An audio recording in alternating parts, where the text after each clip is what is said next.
Spevy asked, "Reet, fellas, how we doing this fine day in this fine bunker?" A really cool person said, "Meditating is a great thing to do when there's nothing to do. Also keeps you sane." Spevy said, "We could build a meditation hut in the bunker, or even a goon hut." A really cool person said, "One section for gooners and one section for the pilot princesses." Spevy said, "The best of both worlds. That's it. I would officially like to construct a goon hut and Pilates hut, as well as a bar called Tavern Saldog." A really cool person said, "That'll keep us from turning into cannibals for a year." Wynn was experiencing strange, horrific abdomen pain. Spevy said, "All right, I guess we gotta decide shit. I think reluctantly maybe Wynn." Taco said, "Yeah, I guess we have to." Then Taco and Wynn ended up in a tie in the voting, which would be settled by a scribble match played with the host. The player who collects the most points will move on to the merge, while the other one gets eliminated. Taco got the less amount of points and was eliminated, while Wynn made it. Spevy said, "Sorry you're up on the chopping block, damn. That's happened to both people I allied with so far." The cannibals pick Taco as their next meal and start to bring him to the food preparation room to be hacked.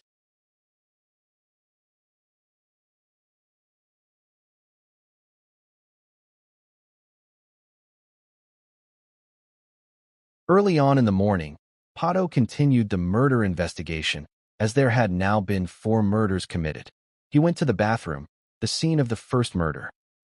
In the bathroom, he kneels down, licking the blood, his cybernetic tongue being able to get details like what blood type, how long has it been there, and who is it from. He determined that the blood type is O, but couldn't determine whose it is. Then he connected the footstep marks to a type of boots through his system. He found that the boots used were a brand called Sassy Bitch from $26.99, the size being smaller than average and female. Then the bunker's drunk fake detective cop smashed the door open with a kick and walked in. He had a blue leather jacket with his chest open, revealing a hairy body, a cop hat look-alike, and sunglasses on.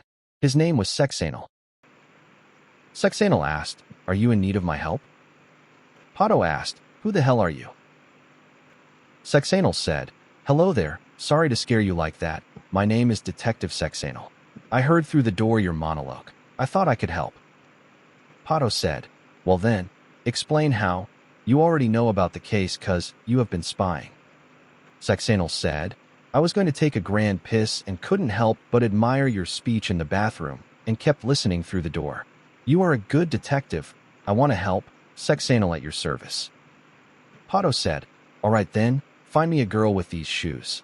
He puts his hand out, a holographic model of the boots being shown with a red light. Sexanal said, Interesting. Good work. I recognize this. I bought a pair 1TI. Looks like you are narrowed down to a most likely female. Shoe size is on the smaller side." Pato said, "Where did you buy one of these?" Sexanal said, "Say what?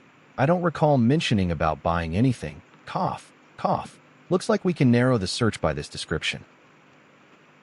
Pato leans back onto the wall, pulling out a cigar, smoking it while looking at him with a casual smirk, and he said, "I'm sure. Any ideas?" Sexanal said, "Wait, how didn't I think of this? The surveillance room. See, there is a camera at the corner of the room at the ceiling. How did no one realize this earlier? How could? Because I wasn't doing my duty. I was drunk and making love during those nights, when the bunker needed me the most." Pato. Pato said, "Lock the fucking man. Think. We can still go check the footage. Come on." He shakes his head, screams at the floor a few times like a lion and says, "But Sexanal is now here. That is all that matters," as he puts his hand into a fist. They then walked into the surveillance room and watched the tape from the night of the first murder. In the tape, a black figure came to the bathroom, while a man was singing in one of the stalls, taking a shit. He thought the person was his girlfriend and asked if she wanted to join. The murderer came in and slit his throat. Then behind them, a sound came. As they turned around, Pato saw with his night vision that there was a black figure at the door, peeking in. The figure ran off, so Pato ran after it, followed by Sexanal. The figure tried to slash Pato with a knife, but failed due to his Giga Chad metallic armor protecting his organs. Sexanal shouted, "Stop! This is the police. If you do not stop, we will shoot ya ass." Then Pato catched her and found out she is weak, not able to get out of the grip. Sexanal tried to shoot her from the distance, but accidentally shot Pato's metallic back. Then Pato pinned her on the ground and unmasked her face. The killer was Vanessa, the old sweet lady who came to the bunk room just before the first murder to tell her life stories to Hugo, then declaring she would go do something productive next. At this point, people had come to watch to the hallway as Sexanal had been shouting police lines at her, which woke people up. Sexanal is in shock. "You. How?" Pato said, "Don't shoot Sexanal." Sexanal said, "It is over now," and shoots her in the face in front of everyone. He passes out to the ground, falls from a standing pose, from drinking too much.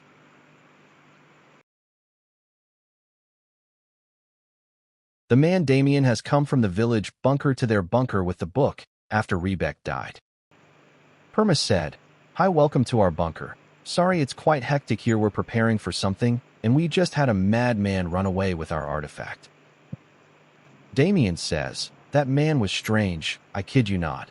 We were having a good time drinking hot chocolate, and the man just started to levitate with his eyes white and wiggled like a rag doll. Then he exploded. I was covered in blood." Damien says, "That man was strange, I kid you not. We were having a good time drinking hot chocolate, and the man just started to levitate with his eyes white and wiggled like a rag doll. Then he exploded. I was covered in blood." Perma said, "Oh my shadows, he did that to some of our closest friends. I was lucky to survive. You do not want to see the results." Damien said, he sighs in relief that he is alive. "You take the book. I dreaded carrying it here. He told me do anything but to bring it back, but once I read the book, I had this feeling deep in me to bring it here. I believe I was destined to bring it to you, so you can destroy it or keep it safe from anyone." Perma said, "Thank you so much. This really does mean a lot to us, right lads? Please come and join us in our festivities. And don't mind Sheepo, he has some old views and is quite unbearable, but, but he kinda just sucks." Damien said, "Thank you. I wish I found this bunker earlier." Sheepo said, "Then there was that one time when my microwave," he continues as they ignore him and walk past him. "The trio decided to throw a Halloween party in the lounge, disguising a real ritual as just pretend and fun, theatrics, covering the room in Halloween decoration. Sheepo also joined and wanted the symbol painted on his face like it's painted on lean. The 60 guests arrived and the party began." Damien asked, "Why are you bringing the book here?" Perma said, "It's Halloween, an old holiday from before the AI. We found out about it from old pre-war tomes and thought we'd celebrate. The book is kinda uninvolved but spooky enough to fit, so we have the whole ritual based around it. Rebek just learned off actual evils and decided he should be overtaken by greed." Sheepo looks annoyed as this is disrespectful to the AI order. As the crowd starts to cheer, Perma said, "Everyone repeat the classic ceremonial chant. Through the darkness we spill blood, for eternal will the night be. When the end is only the beginning, the shadows roam the lands of doom." The room starts to chant. Perma said, "Through the darkness we spill blood, for eternal will the night be. Make us your apostates, your harbingers, your horsemen. Allow the shadow within us, as we have spelt its blood." Then as the 60 people joined the chant, the room started to shake, and soon everyone was levitating. Perma was getting possessed, feeling the force in him, his mind getting more layered and twisted. Lean, Cameron, and Sheepo also had this happen to them, but to a lesser strength. The 60 guests were wiggling in the air, and the air exploded, throwing everything around the room, and everyone blacked out. Upon waking up, Trio plus Sheepo woke up to a bloody room, as they realized the 60 people had been sacrificed to the shadow, including Damien. They saw shadows move at the lounge wall, realizing they had let something in successfully. Cameron said, "I have become a homoerotic goon sessionalist, a cannibalist, so why not add mass murder?" Perma said, "An occultist, anarchist, terrorist, arsonist, Sheepo supporter." Then Perma, Lean and Cameron were having an alliance talk, preparing for the merge that would come in just a few hours. Cameron asked, "What are our plans in the merger? Anything we want to plan out in advance?" Perma said, "Mainly find allies quick. Me and Lean should be able to connect to some of the older players, but it's about being social and growing our power ASAP." Cameron said, "Okay, sounds good. I can try and be social with the newer players as well. We can divide and conquer if you want. I think obviously safety in numbers for us, so trying to pull in some, and I guess ultimately find targets." Perma said, "Yes, since you're a newer player, they may relate more and they won't need it as much now, but someone who can show they know what they're doing. If we get the biggest numbers, then we just have the vote. At that point, it's an issue of avoiding betrayal."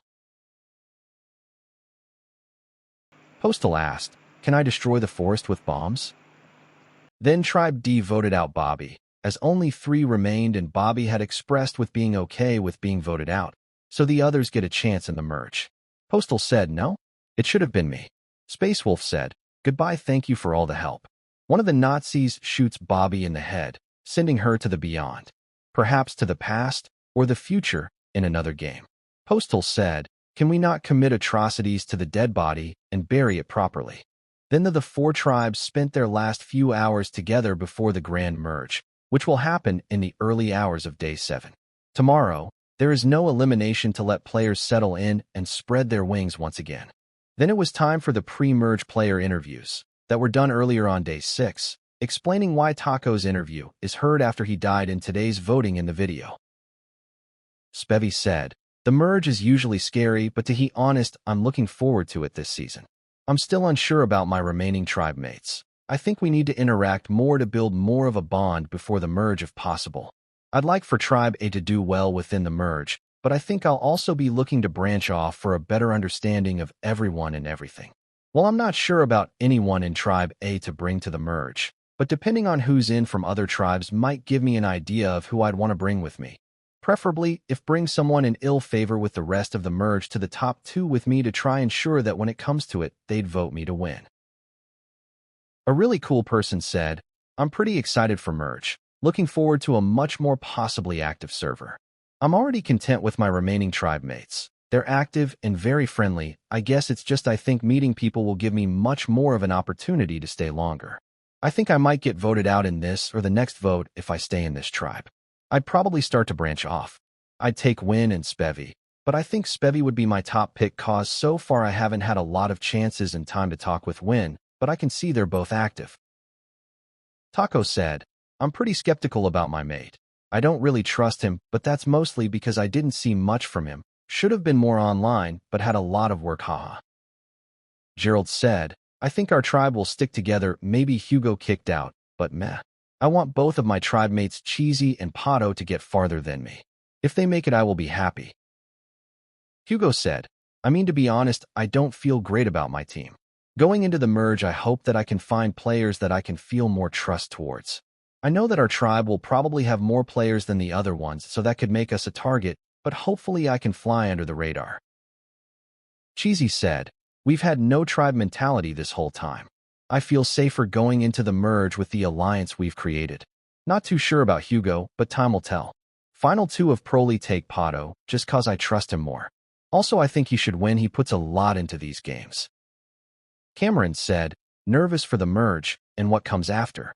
I was originally pretty wary of my tribe mates. I was certain I was going to be voted yesterday, but they did me a solid and kept me. I think as we branch off, we will be stronger in numbers, and we know each other best, so we can probably trust each other the most. That being said, I will look to make new connections with others with my tribe mates and solo, if required, to ensure my safety. You always need the vote numbers on your side. At this point, it is hard to call a top 2 alliance for me, but it would at this point in the game be either Perma or Lean. Although I kind of assume they may be each other's final 2. Yet to be seen how the merge will go."